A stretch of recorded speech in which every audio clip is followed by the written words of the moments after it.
السلام علیکم ورحمۃ اللہ وبرکاتہ۔ اسٹوڈنٹس کیسے ہیں آپ؟ ٹھیک ہیں؟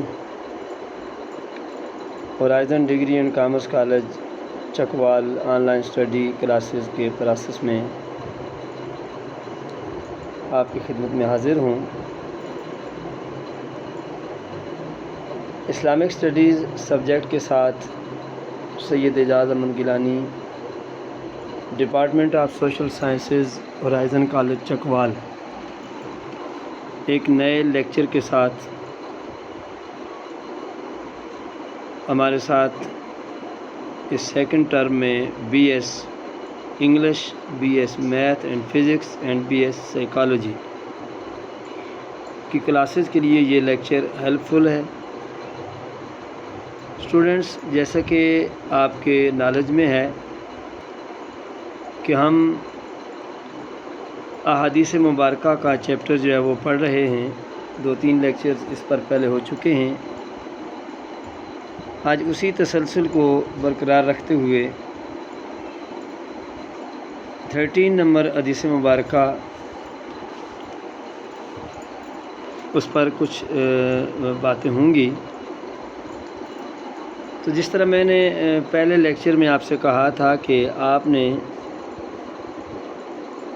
لیکچر کے سٹارٹ سے پہلے ہی اپنے پاس نوٹ بک، پینسل رکھ لینی ہے۔ کوئی بھی چیز اگر آپ کو سمجھ نہیں آتی تو ضرور آپ پھر میرے سے رابطہ کر سکتے ہیں۔ تو آپ لیکچر سٹارٹ کرتے ہیں۔ آج کی جو ہماری حدیث مبارکہ ہے، اس کا ٹائٹل آپ کے سامنے ہے، حقوق اللہ کے ساتھ ساتھ حقوق العباد کا لحاظ رکھنا بھی لازم ہے۔ اسٹوڈنٹس، جس طرح کہ آپ کو ہم سب جانتے ہیں کہ ہماری زندگی جو ہے یہ اس کا ایک سرا اللہ کے حقوق کے ساتھ منسلک ہے اور دوسرا مخلوق خدا کے حقوق کے ساتھ۔ اور جس طرح ہم یہ سنتے پڑھتے رہتے ہیں کہ اللہ اپنے حقوق تو معاف کر دیتا ہے، لیکن اپنے بندوں کے جو حقوق ہیں وہ معاف نہیں کرتا۔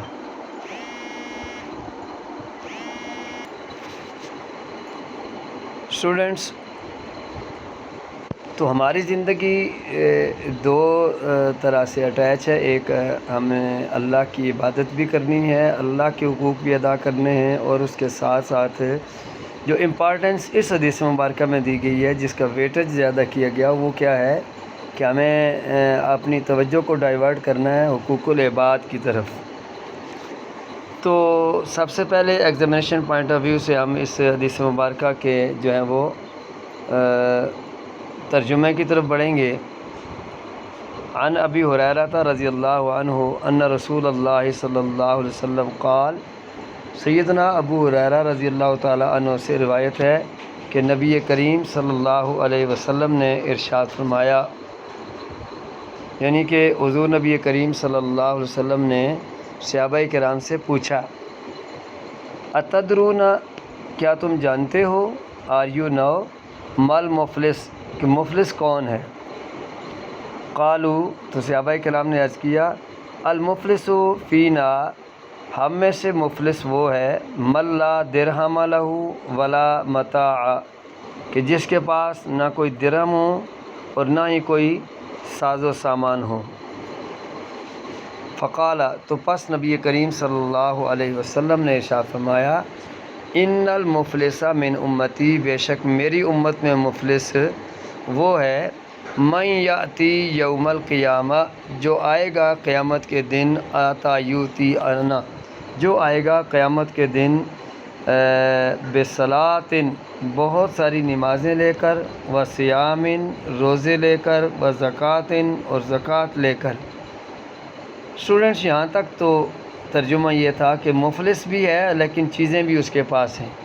لیکن اسی حدیث کا دوسرا پورشن، ویاتی، اور ایک اور بندہ آئے گا، قد شتم ھذا، جس کو اس نے گالی دی ہوگی، وقذف ھذا، ایک اور آئے گا جس پر اس نے تہمت، بلیم لگایا ہوگا، تہمت لگائی ہوگی، واکل مال ھذا، ایک اور آئے گا جس کا اس نے مال کھایا ہوگا، وسفک دم ھذا، اور ایک اور آئے گا جس کا اس نے خون بہایا ہوگا، وَضَرَبَ هَذَا اور اسے مارا ہوگا، تو پھر کیا ہوگا کہ وہ بندہ آیا بہت ساری نمازیں لے کر، بہت سارے روزے لے کر، بہت ساری زکوٰۃ لے کر، لیکن اس کے ساتھ ساتھ ہی ایک اور بندہ آیا، جو یہ حقوق العباد کی بات ہو رہی ہے، ذہن میں رکھیے گا، جس کو اس نے گالی دی تھی، جس پر اس نے تہمت لگائی تھی، جس کا اس نے مال کھایا ہوا تھا، جس کا اس نے خون بہایا ہوا تھا، اس کو مارا ہوا تھا، یہ سارے لوگ بھی لائن میں لگے ہوئے ہیں اور اس سے مطالبہ کر رہے ہیں۔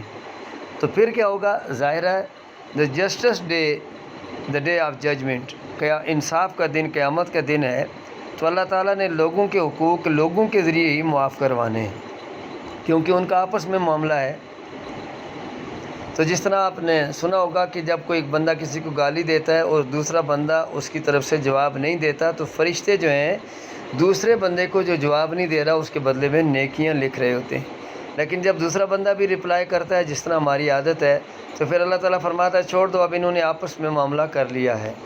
تو اسی اعتبار سے جو ہمارے آپس کے جو حقوق ہیں ان کی ادائیگی کا اس حدیث میں ذکر کیا گیا۔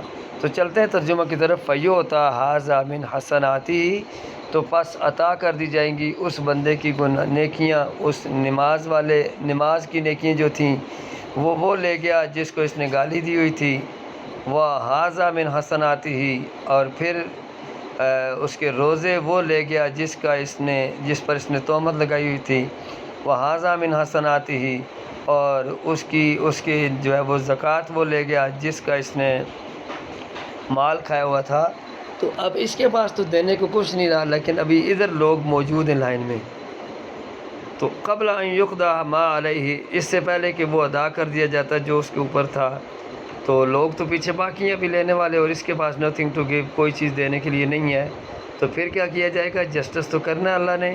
اخذ من خطایاہم، تو ان لوگوں کی خطائیں جو ہیں وہ اس کو دے دی جائیں گی، فطرحت علیہ، اور وہ ان لوگوں کے گناہ اس پر ڈال دیے جائیں گے، اور پھر اس کو ثم طرح فی النار، اس کو جہنم میں ڈالا جائے گا۔ امام مسلم نے اس کو روایت کیا۔ تو دیکھیں اس حدیث مبارکہ کا یہ تو تھا ترجمہ، اب اس کی تشریح کی طرف بڑھتے ہیں۔ تو آپ دیکھ رہے ہوں گے کچھ چیزوں کو میں نے ہائی لائٹ کیا۔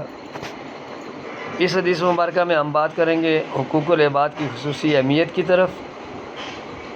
تو حقوق العباد، حقوق حق کی جمع، عباد عبد کی جمع، جس کا معنی یہ ہوا کہ بندوں کے حقوق۔ اللہ تعالیٰ نے اپنے حقوق یعنی نماز، روزہ، زکوٰۃ، حج وغیرہ ادا کرنے کا حکم نہیں دیا، بلکہ بندوں کے حقوق یا حقوق العباد کو بھی خصوصی تاکید فرمائی ہے، کہ صرف یہ نہیں ہے کہ ہم نماز پڑھ لیں، روزہ رکھ لیں، زکوٰۃ، حج کر لیں، یہ نہیں، بلکہ آپ نے ایک دوسرے کے کام آنا ہے۔ معاشرہ کیا ہے؟ مل جل کر رہنے کا نام، حسن و نظم کے ساتھ، خوشگوار ماحول کے ساتھ، ایک دوسرے کا درد رکھتے ہوئے۔ وہ کیا کسی نے کہا کہ درد دل کے واسطے پیدا کیا انسان کو، ورنہ طاعت کے لیے کچھ کم نہ تھے کر و بیاں، علامہ اقبال نے خوبصورت فرمایا۔ تو یہاں پر بھی مقصد یہی ہے۔ اب دیکھیں دوسری جو ہیڈنگ ہے ہماری کہ حقیقی مفلس غصب حقوق العباد پر سزا پانے والا، کہ جو بندہ بہت ساری نمازیں تو پڑھتا ہے لیکن لوگوں کے حقوق چھینتا ہے، لوگوں کی زمینوں پر قبضے کرتا ہے، لوگوں کو جو ہے وہ ان کے حقوق کو ان سے ڈپرائیو ان کو کرتا ہے، تو اس کے اوپر جو عذاب ہے وہ اس حدیث مبارکہ میں ہے کہ جب قیامت والے دن آئے گا تو نیکیاں، نمازیں کوئی لے جائے گا، روزے کوئی لے جائے گا، زکوٰۃ کوئی لے جائے گا، اس کے پاس کچھ بھی نہیں رہے گا، اور یہ ہے مفلس بننے کی وجہ۔ اب ایک ہیڈنگ ہے مفلس کے افلاس کا سبب، کہ وجہ کیا ہے، واٹ از دا کازز، اس کے پیچھے وجوہات کیا ہیں۔